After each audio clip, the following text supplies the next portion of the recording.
Well, I first of all want to thank you for giving me your precious time on a Saturday when you could have been spending that time with your families and enjoying your weekend. You guys are fun. So thank you very much. I really appreciate that. Gentlemen, I'm going to share with you the story of my country, Somaliland. It's a story that needs to be told. It's a story that needs to have the truth told about it. I will give you a brief so you'll have something, reference documents. But I will share with you the reality of the Horn of Africa, the Somali Horn of Africa, a horn that is very troubled, an area of the world that has known a lot of conflict and which we hope will stabilize and become an area of the world where children can grow in peace, where our youth can be educated, where we can develop our trade and our relationships stronger. We can become a commercial hub.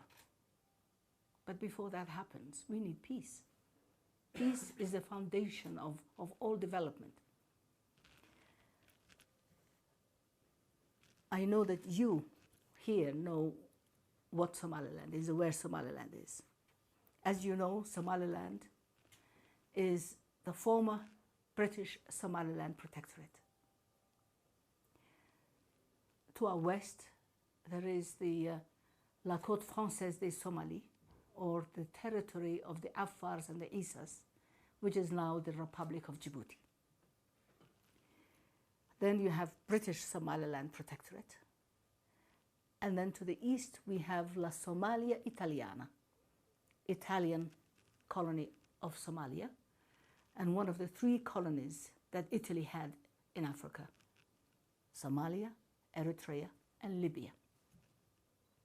It's geography, it's history, it's fact.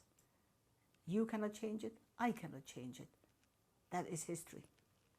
But very few people know about it. Somaliland is the only country among those countries that has never been colonized. We had a treaty of protection with Great Britain.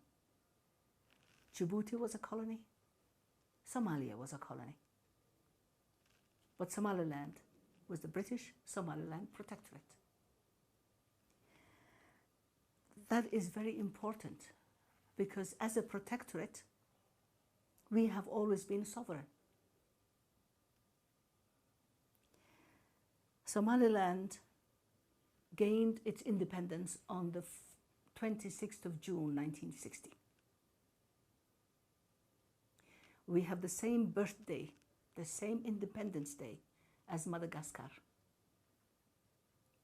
And we became the 12th independent country in Africa. 42 countries sitting in the African Union today were still under colonial rule when Somaliland became independent.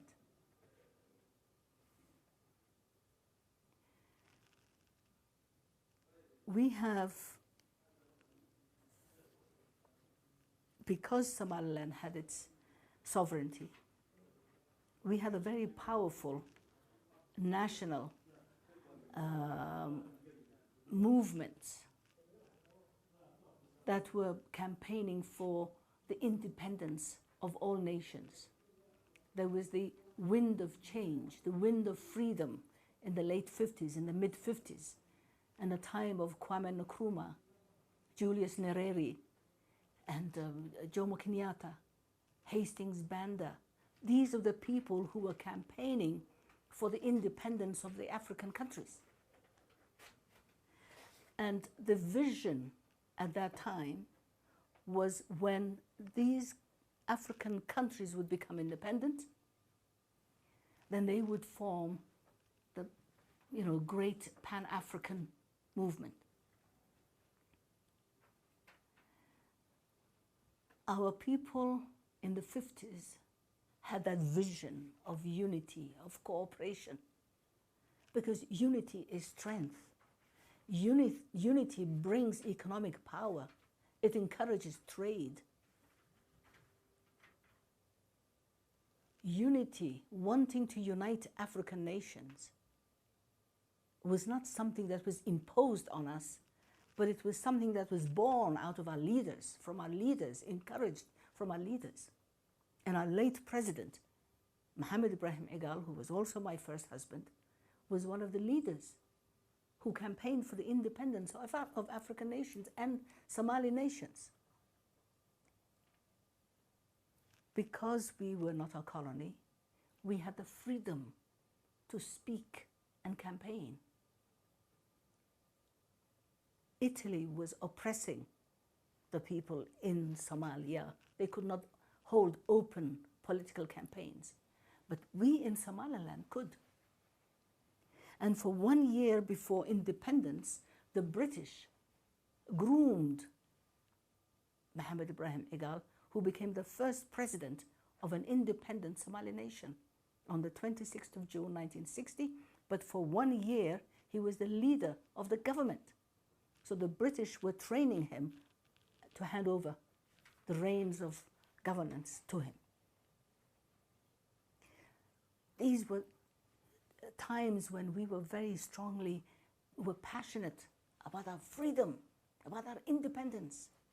You in Ethiopia were lucky because you were already a nation that has never been colonized.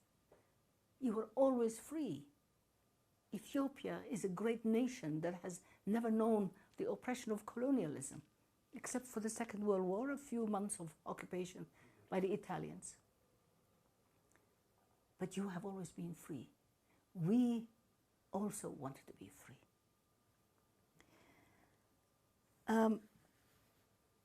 When Somaliland became independent and the date was signed for the independence of Somaliland, we began to campaign for the other Somalis. And the first ones were the ones in Somalia. And the agreement was that when the two Somali nations would become independent, they would unite to form the basis, the foundation upon which future Somali nations would also join. Somaliland, therefore, is the firstborn, is the senior nation, is the first fully sovereign Somali nation. I am repeating that 20 times because that is the fact.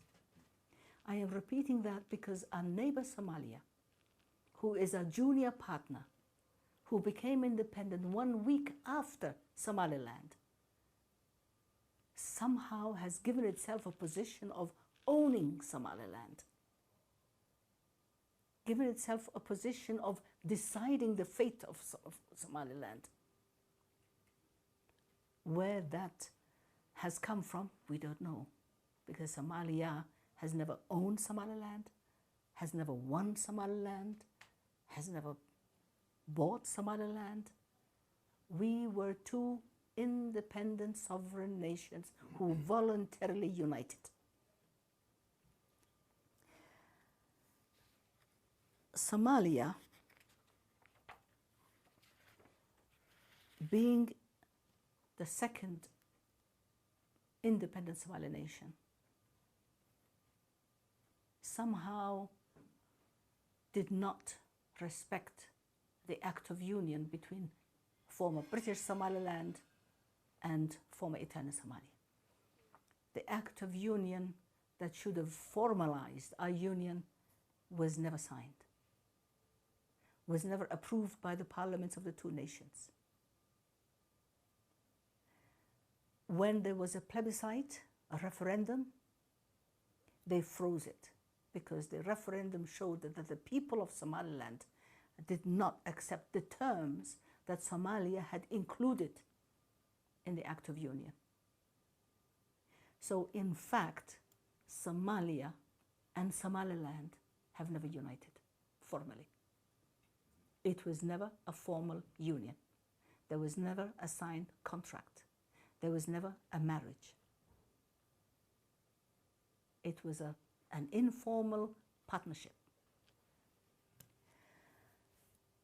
Many people refer to Somaliland as a country that is splitting, fragmenting from Somalia.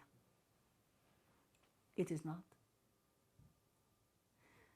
Somaliland is withdrawing from the union it tried to establish with neighboring Somalia. And the territory of Somaliland, the territory of former British Somaliland Protectorate, is as it was designed in 1883. It is the same when we gained our independence on 26 June 1960, and it is the same today. Somaliland is supportive of the African Union Constitution that condemns the fragmentation of nations. Somaliland is not a Biafra, is not a section that is seceding or breaking away. It's not a breakaway region. It's an entity in itself, a country of Somaliland. I will give you a map. Our union is similar to the union that we had with the union that Gambia and Senegal had, exactly the same. Senegal was French, Gambia was British. Same ethnic people on both sides of the river. They united. They did not need the permission of anybody to unite. And after 6 months, it did not work. And they said, well, we were better as friends and neighbors. Let us go back to our status before the union. And they separated. They were only Senegambia for 6 months. When they separated, the world did not punish Gambia, did not punish Senegal. Their decision to unite was respected. Their decision to separate was also respected. This is exactly what happened between Somaliland and Somalia. The world accepted our union, but is not respecting our separation. Our separation came because our union failed. Our people were oppressed. Trade was moved from Somaliland to Somalia. Banking was moved. Diplomatic presence was denied in Somaliland. Our ports, our schools, our hospitals became shut down. And when the oppression intensified, they took punitive military measures. In fact, there was an attempted coup to separate. The father of Ambassador Salam was a leader of the coup that was attempted on the 10th of December, 1961. 1961. I was there because I was wounded. The union failed from the beginning. And when the wish to separate became denied, it turned into a freedom fighters, militia. Many of them sought refuge inside Ethiopia to fight the oppressors, the dictatorship of Siad Barre. From 1982 until 1991, a 9-year civil war continued to separate and withdraw from that union we went into with Somalia. And that war brought airplanes to bomb our cities. Russian MiG fighters were flattening our cities. Civilians were massacred. The weak, the sick, the old, the wounded were thrown into mass graves. Young children, school children, became mobile blood banks. Mobile blood banks because they would go into the classroom and they would say, you, come over. And they would bleed them. They would just take all their blood because they believed if they're young, 11, 12-year-old, their blood is healthy, they have no disease, and they would take all the blood from their child and use for their troops. And when this child collapses, they would throw him into a mass grave. 87 mass graves have been catalogued by the United Nations forensic teams. And we keep finding new mass graves even to this day. Every time it rains, it uncovers new mass graves. Each one containing dozens, if not hundreds, of human remains, with their clothes on, with their shoes on, with their belts on. Young ones, small skeletons, baby skeletons, 5, 6, 10-year-old skeletons. What is the military danger of killing a 5-year-old because he or she is from Somaliland? That was the crime they were executed for. I am describing this in detail because the world has to know this.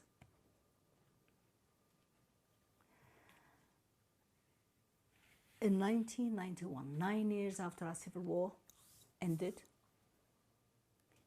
we defeated the troops of Siad Barre. Ambassador, Minister Abdullahi was another freedom fighter at that time, in the bush. Once the military aggressions were ousted, we began to rebuild our country.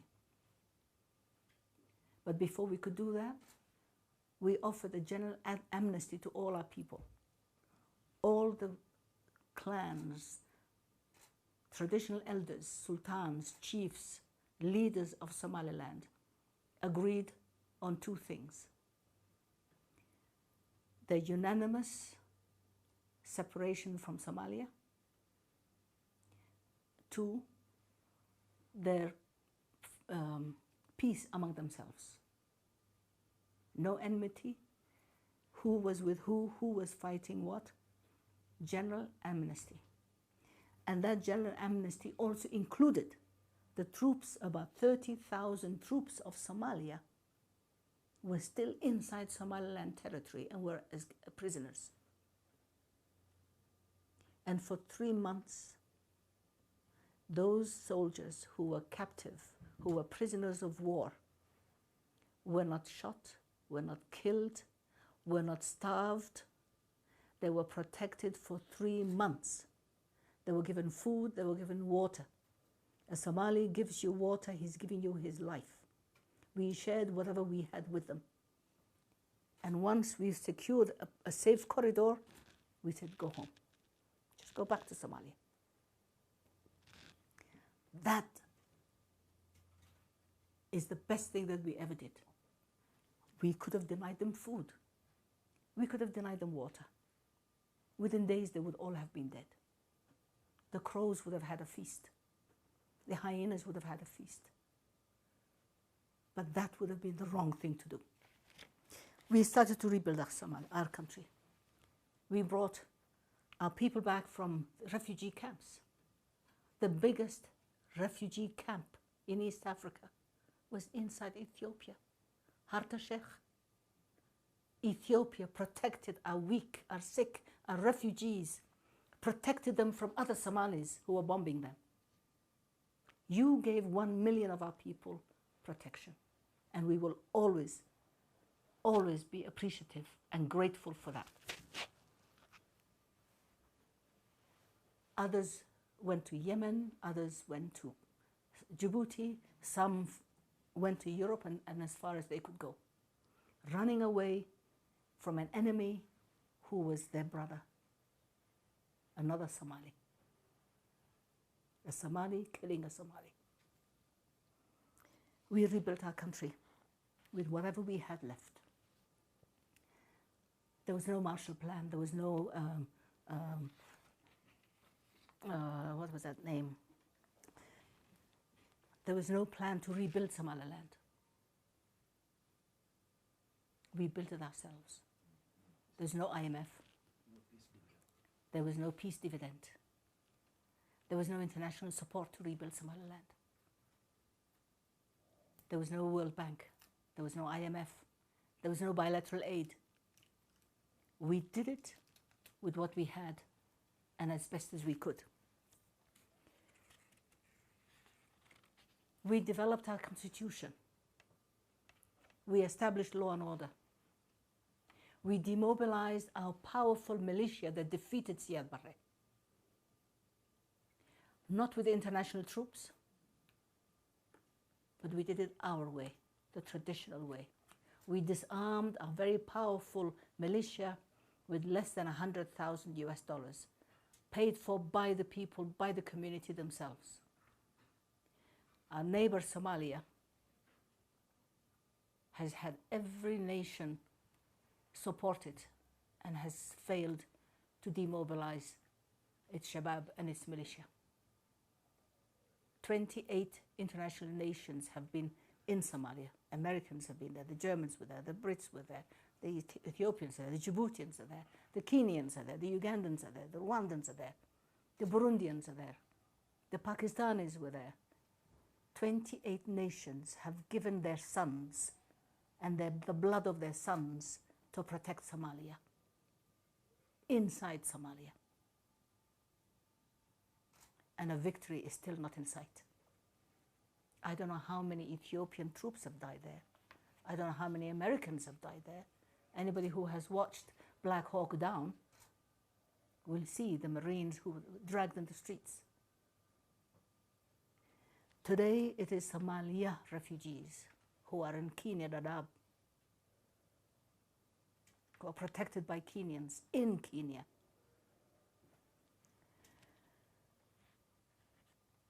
Once peace was secured, we started our nation building, developed our constitution, elected our members of parliament, developed political parties, held a referendum in 2001, attended by international observers, to decide, to ask the people, do you approve the constitution? And do you approve the separation from Somalia? And 97% of our people said, no more Somalia. My government, the government of Somaliland, is respecting the will of the people, the will of 97% of our people who said, no Somalia. Since then, we have held 5 peaceful presidential elections. Our current president, Musa Bihi, who was elected in 97, was elected, and I will give you the figures, 305,909 votes. He had 55% of the registered votes. Formaggio next door was elected with 184 votes.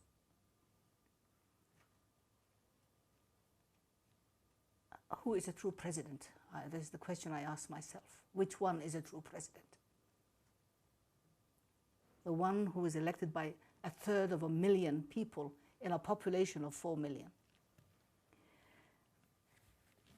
By the way, the land of Somaliland is bigger than 18 countries in Africa. Because many people think it's a small country. We are bigger than 18 countries. Our coastline is 850 kilometers long and pirate-free 850 kilometers coastline. When right next door in Somalia, in the tip of the Horn, in that region that calls itself Puntland now, Mijertenia, is known as the world's most pirate-infested waters in the world. So right next door is the most pirate-infested waters, where ships are pirated, where people are taken hostage. And in Somaliland, we have never had one single hostage taking, Not one single act of piracy has taken place in Somaliland. And in the last 28 years that Somaliland has separated from Somalia, we've had one act of terrorism in 2008, instigated, of course, by neighboring Somalia. When Somalia experiences several terrorist acts a week, if not a day. The president of my country, Somaliland, controls the entire country of former British Somaliland Protectorate. All 175,000 square kilometers of it.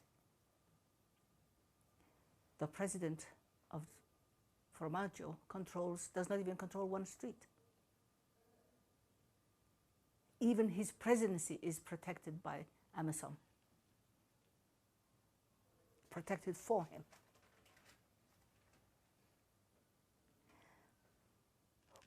I wonder who is a president then? President of what? We have,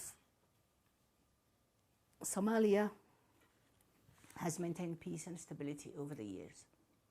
We trade with all nations. We trade with African nations. We trade with Asians. We trade with Arabs. We trade with Americans. We trade with British. We trade with all nations. Most of all, we enjoy a privileged position when it comes to our trade with Ethiopia. The port of Ethiopia has a partnership. The port of Berbera has a partnership with Ethiopia. And 19% of the port of Berbera is contracted to Ethiopia. Together we look after it. Together we manage it. Together we will build it. Together we will expand it. Together we will continue to trade with each other as we have done for millenniums and for centuries. The Berbera corridor is now being contracted and is being built. Ethiopia is in a very privileged and much appreciated position when it comes to trading with Somaliland. And at this point, I really want to thank the repeated hospitality and the welcome that our government and our delegations receive each time we come to Ethiopia. Ethiopia has become our second home. We come here for education. We come here for health. We come here for political discussions. Our partnership grows and strengthens from day to day. And I would like that to be recorded, please. Our expression of thanks and appreciation to be recorded.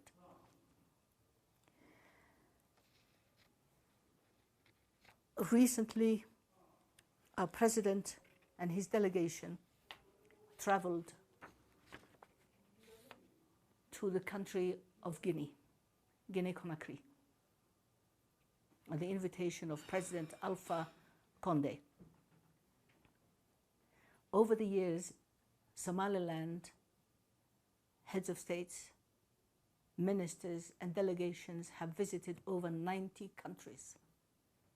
In each one of them, we have received warm, friendly welcome and receptions. Red carpets, presidential salutes, friendship. Our neighbors in Somalia have decided, for reasons unknown to us, to sever relations with Guinea for having welcomed the delegation from Somaliland.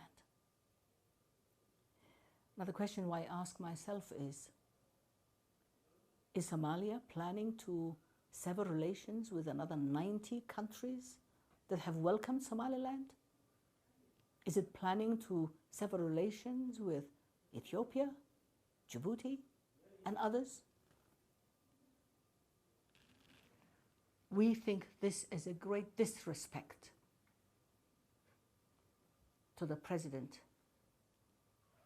who is very much loved by his people and respected by the rest of African governments, President Alpha Conde. It's a great disrespect and an insult to a head of state who cannot be given a dictation about who he can welcome to his country or not. President Alpha Conde does not need the permission of Shabab or terrorists or the heads of failed governments. And since Somalia is very expert in terrorism, I'm asking myself, are they inventing a new form of terrorism? Diplomatic terrorism? Political terrorism? This cannot work in Africa. Heads of states are sovereign and need to be respected as such.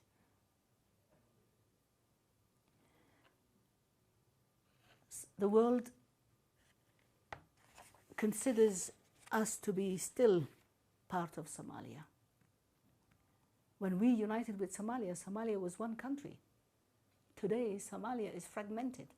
Somaliland is intact, but former Italian Somalia is fragmented into mincemeat. Who speaks for Somalia? There is no country known as Somalia. It's little fiefdoms and little warlords who control sections of it. Who in their right mind would reunite with a failed state like Somalia? And for the record, Somaliland respects the territorial integrity of nations. We don't believe in fragmentation. We don't believe in secession. We don't believe in splintering a nation. Borders must remain as in the Constitution of the African Union, as they were at the time of independence, like Somaliland. And the only just thing to do is that since there is no Somalia, no intact Somalia, no government in Somalia, when Somaliland has been peaceful for 28 years, that's a long track record. There is no going back. There is no reunion with Somalia. We need to have dialogue to establish good neighborly relations, and Somaliland, from its position of strength, is ready to dialogue on how we can turn our region into a peaceful region. We're willing to dialogue, and as the special envoy of Somaliland for the peace dialogue, we're ready to talk to Somalia anytime about establishing peace and neighborly, and I will repeat, neighborly relations as two separate, independent nations. Somaliland will not be dictated to. Somaliland is not part of Somalia. Somaliland is not part of the federal or so-called federal government of Somalia. Somaliland is a sovereign country, and the international community needs to come to terms with that. I am going to give you this because, gentlemen, this is the Independence Declaration of Somaliland from Her Majesty Queen Elizabeth II, who is still alive today. This is history. This is fact. You cannot change it. I cannot change it. Somalia cannot change it. To prove Somaliland's independence, this is the congratulatory note from the United States of America by the Secretary of State of the United States of America, who sent it on the 26th of June, 1960. You're congratulating the Somaliland government on the achievement of your independence.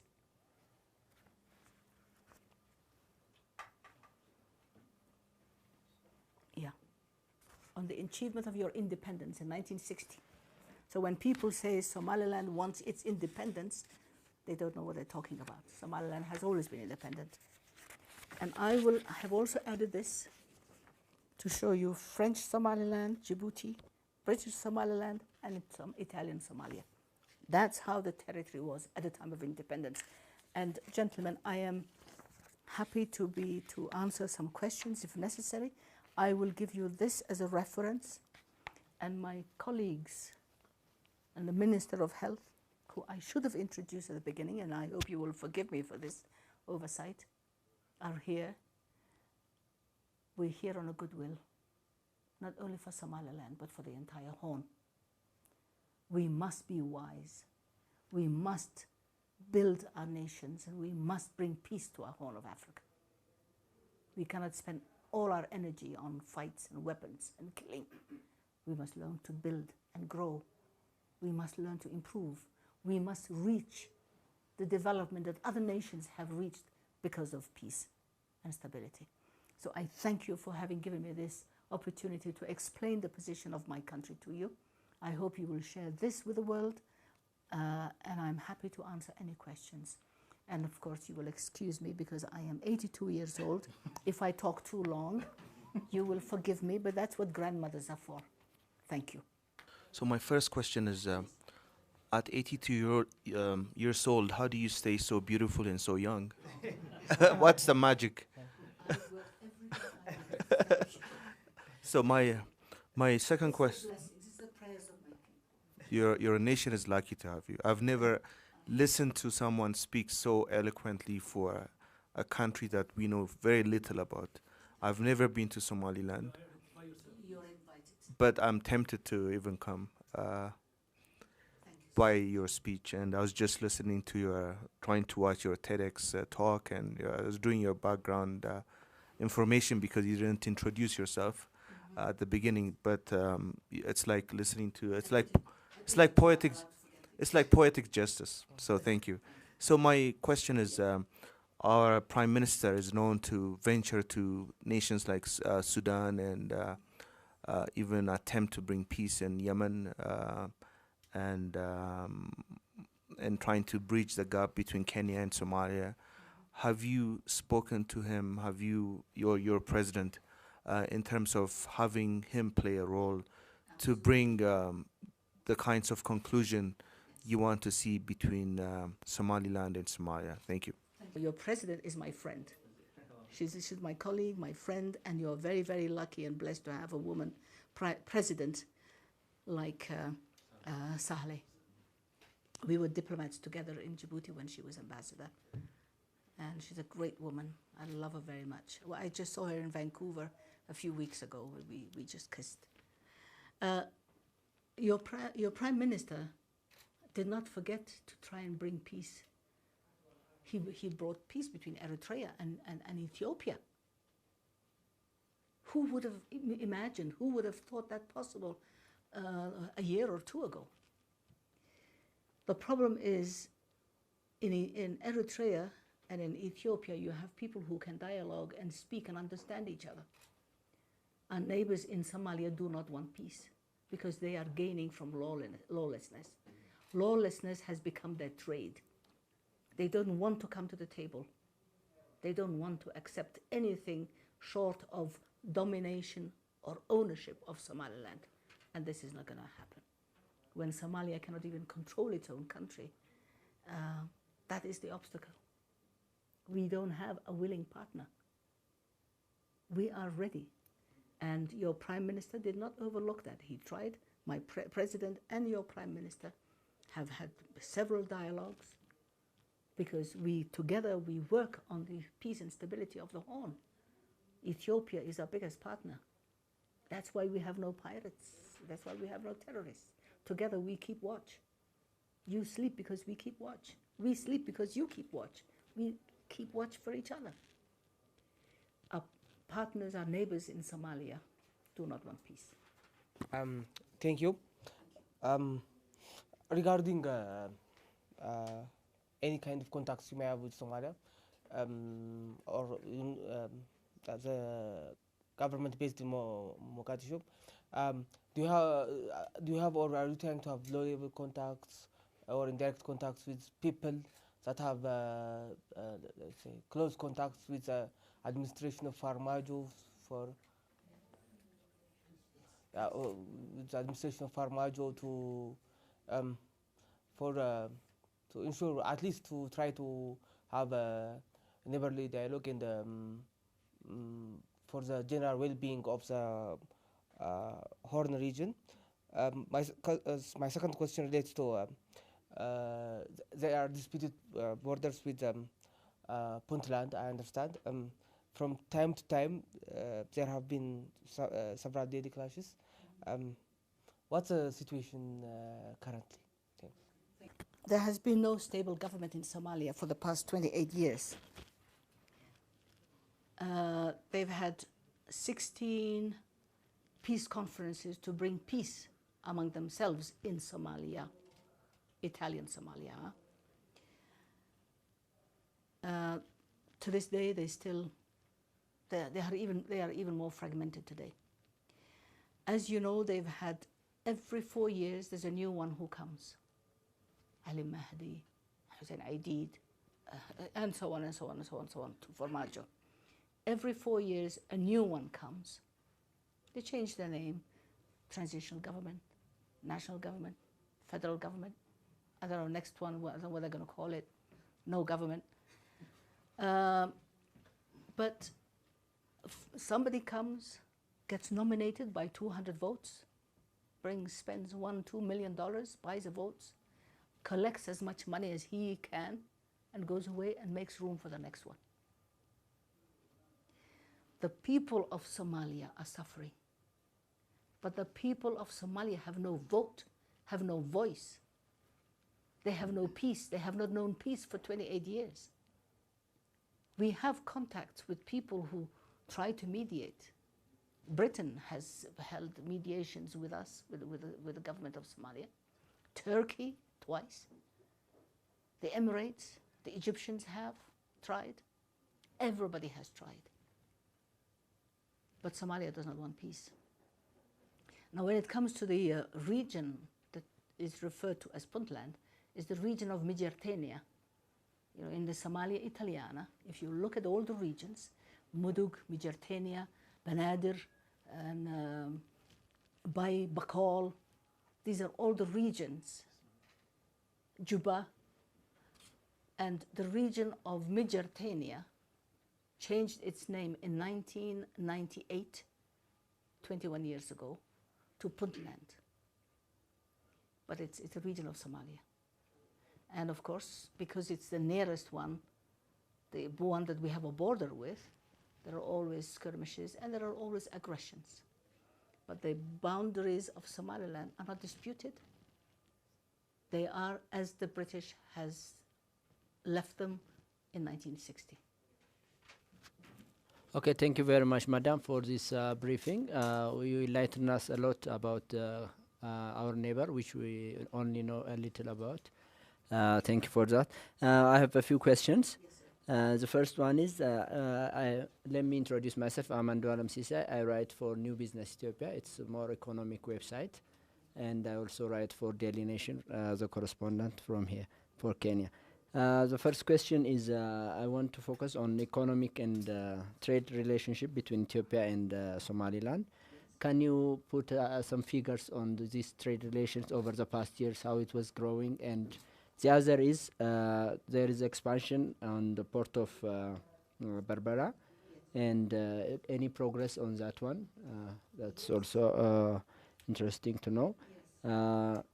And why, finally, about the political issues that you just mentioned, why do you think these efforts have failed again and again to bring peace between the two brothers, Somaliland and the Somalia, since you have the same culture, the same religion, the same people, and how come it is difficult for you guys to come into consensus at some point? Thank you so much. You know that there are always regular convoys from the port of Berbera. 1/3 of the food aid that is coming to Ethiopia comes from the port of Berbera, you know that. That is the formal UN food aid. But the other trade is growing in both directions. exports from Ethiopia and imports into Ethiopia. At any given time, you will see trucks, convoys with Ethiopian plate numbers from Berbera coming to Ethiopian borders. I don't know the size of it. I wish the Minister of Finance, who is here with us, could have given you that. But it is growing. Why no peace? The same question. Why were there bombs dropped on Hargeisa by the Somalis, by our brothers, the people from our color, the people from our religion, the people from our clans, the people who have ethnic similarity with us? Aggression. Somalia, aggression. Somaliland, we treat the sick, we educate the young, we give shelter to the poor, the beggars come to us. But Somalia does not want peace because terrorism has become their industry. And if they join us, we will, we require peace, stability, discipline, law and order. They don't want that because they gain from lawlessness.